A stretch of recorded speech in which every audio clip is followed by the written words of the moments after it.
Salut à tous, c'est Ludo de la chaîne YouTube Le Tatou. Aujourd'hui, je suis avec Brut et on va parler d'une pratique qui divise les campagnes françaises. D'un côté, il y a ceux qui soutiennent une tradition ancestrale.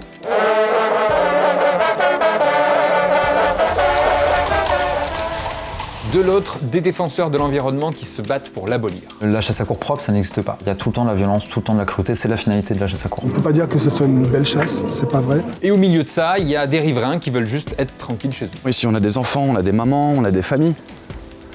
Et on a peur, c'est vrai qu'on a peur. Elle déchaîne les passions et je vais vous expliquer pourquoi. Avec Brut, je vais vous parler de la chasse à courre.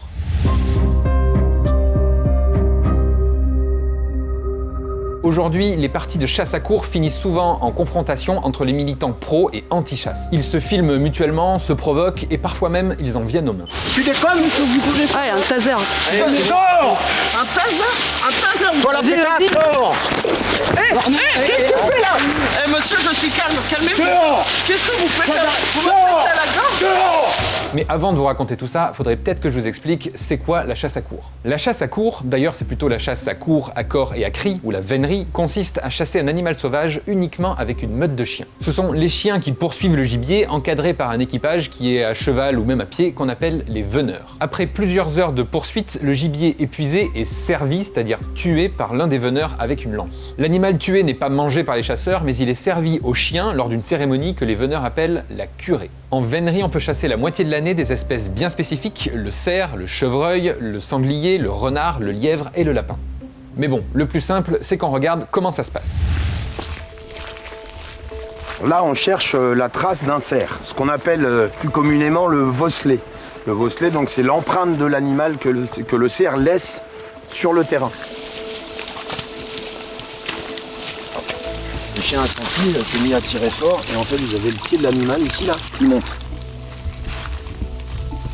Donc le rôle essentiel de ce matin, c'est de pouvoir remettre un animal à un endroit bien défini pour pouvoir l'attaquer avec ses congénères tout à l'heure.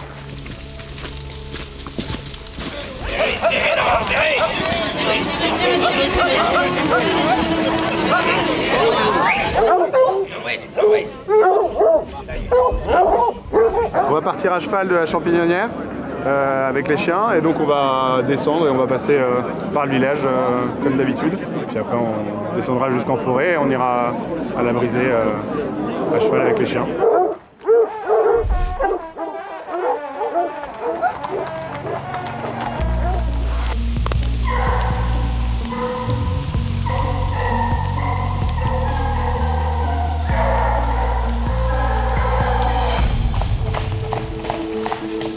Bon, lors de cette chasse, aucune bête n'a été prise et d'après les veneurs, ils n'arrivent réellement à prendre le gibier qu'une fois sur 4. Pour la curée, c'est un peu plus compliqué de vous montrer des images parce qu'en général, les caméras ne sont pas les bienvenues lors de cette cérémonie. On l'a, vous fatiguez pas. C'est vous qui nous fatiguez dans le temps.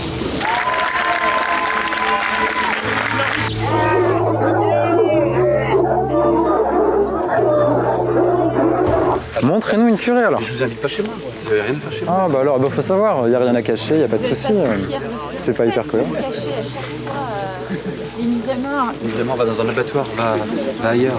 La mise à mort, elle a jamais été belle, la mise à mort. La mise à mort, c'est un acte moche. Ah mais là vous en faites un jeu. La fête autour de ça alors. Qualifiée de cruelle et barbare par ses détracteurs, la chasse à courre est défendue par ses sympathisants. Je comprends tout à fait qu'il y ait des gens qui considèrent que de chasser un animal pendant des heures soit cruel. Mais en fait, ce sont des gens qui ne connaissent pas. Parce que ce qu'on fait faire à l'animal, ça n'est pas d'une cruauté extraordinaire. L'animal est dans son élément. Deuxième point, il court devant les chiens. Et cette course, finalement, elle est une course qui fait, disons, entre 2 et 4 heures, et qui, est pas très différente de ce que fait un marathonien quand il fait 40 km en courant. Hein. Ce que j'apprécie, c'est... je suis très tournée vers les animaux, donc j'aime beaucoup mon cheval. Et puis les chiens, le travail des chiens, c'est extraordinaire à voir, quoi. Bien sûr, on défend la chasse, surtout la vénerie, c'est important. Ça fait partie de la France. Un cerf, il mérite une belle chasse, hein, qu'il puisse se défendre, parce que il n'est pas pris à chaque fois, loin de là. Hein. Les détracteurs parfois parlent d'une certaine souffrance de l'animal. Tout le monde souffre, hein. Les humains souffrent aussi. Les poules dans les abattoirs. En ce moment, moi je suis en train de vous parler, je souffre. Ça fait partie de la vie, ça. Mais voilà, il y en a qui ne sont pas vraiment d'accord avec ça, et c'est ce qu'on va voir avec Jimmy, qui, avec d'autres militants anti-chasse, s'organise pour empêcher cette pratique.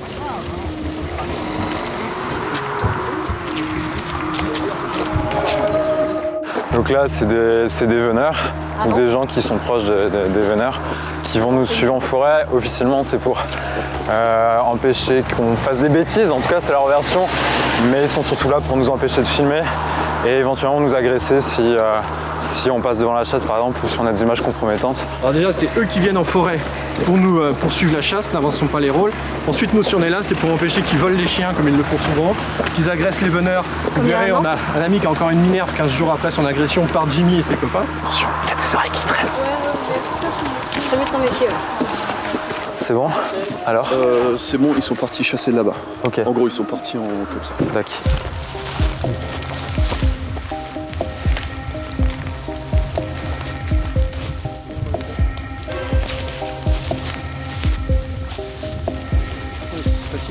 Il y a un cavalier qui est passé par là. Peut-être qu'on se rapproche en fait. Je sais pas voir où il est passé ensuite. Les consignes qu'on m'a données aujourd'hui, c'est de vous dire que c'est une propriété privée.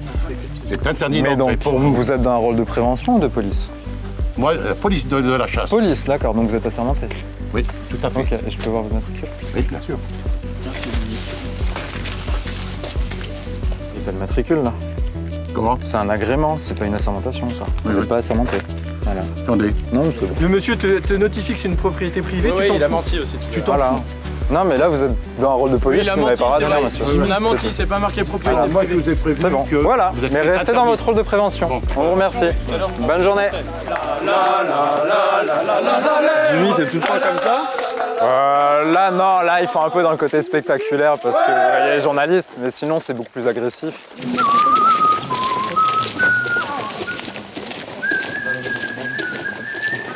Le fait d'avoir une pression récurrente sur les équipages, ça les oblige à faire plus attention à leurs pratiques.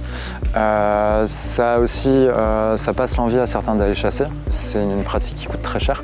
Donc les gens ont plus forcément envie d'autant investir, d'autant aller chasser, sachant qu'ils passeront une mauvaise journée du fait de notre présence. Il y a toujours eu des gens qui n'aimaient pas la chasse. Bon, ça, on l'entend bien. J'aime pas la chasse, j'aime pas la chasse. Mais aujourd'hui, on a des gens qui disent « Moi, j'aime pas la chasse, mais je veux pas que tu chasses. Moi, j'aime pas la viande et je veux pas que tu en manges. Moi, j'aime bien les petits veaux et je veux pas qu'on en élève pour les tuer. Moi, j'aime bien les taureaux et je veux pas qu'on fasse de la corrida. » C'est une forme d'intolérance. Est-ce que ça m'inquiète? Oui. Oui, parce que c'est clivant. Voilà, on est en train de fracturer fortement la société. Moi, je suis dans mon droit. Vous l'êtes pas. Et vous venez de nous emmerder. Hein? Vous avez jamais tapé de militant? Tu as une preuve de ce que tu dis. Est-ce que je suis impliqué dans une seule procédure? On va se revoir au tribunal bientôt. Ah bah écoute, ce sera avec plaisir, mais tu vas pas te déçu. Vous l'aurez compris, c'est hyper tendu entre pro et anti-chasse, et d'ailleurs, quand les caméras des journalistes ne sont pas là, c'est un peu plus violent que ce qu'on a pu voir. Non, mais là... Ah, mais ça va pas, non? Vous nous agressez? Ah!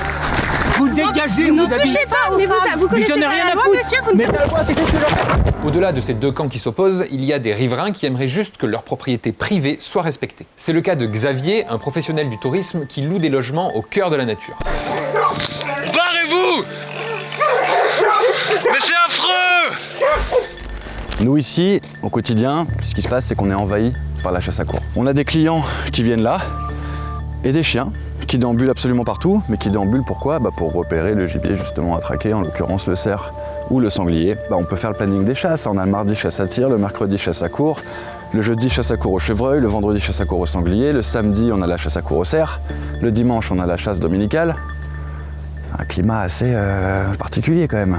Et si on regardait de plus près ce que dit la loi? Elle explique que nul n'a la faculté de chasser sur la propriété d'autrui sans le consentement du propriétaire ou de ses ayants droit. Mais la loi autorise à achever un animal mortellement blessé car ce n'est pas considéré comme un acte de chasse. Mais depuis peu, un arrêté a mis fin à cette autorisation si l'animal se trouve près d'habitations, de jardins privés, de zones commerciales.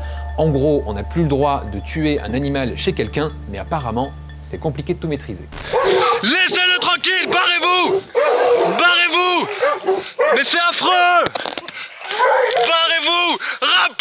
chiens! On avait donc là 4 ou 5 chiens, je sais pas, qui étaient sur la bête.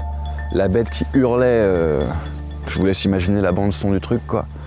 Et clairement, ils l'ont dépecé vivant. Après, il a réussi à repartir, à aller un petit peu plus sur la gauche là. T'as le chien qui est venu, qui a commencé à lui choper la langue. Et après, ils lui ont fait la dorsale, ils ont mangé toute la dorsale. Vous me rendez fou! Rappelle tes chiens!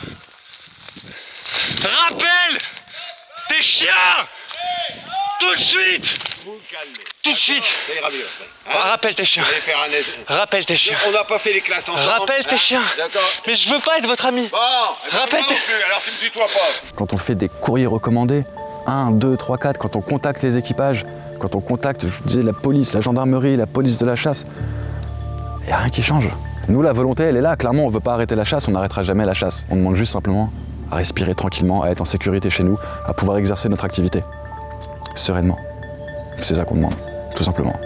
En Angleterre et au Pays de Galles, la chasse à courre a été interdite avec le Hunting Act au début des années 2000. Mais elle est encore légale en France et défendue par certains. Pour d'autres, il est temps que cette pratique cesse. Alors, tradition noble ou pratique barbare, à vous de vous faire votre propre avis. Moi j'ai déjà le mien.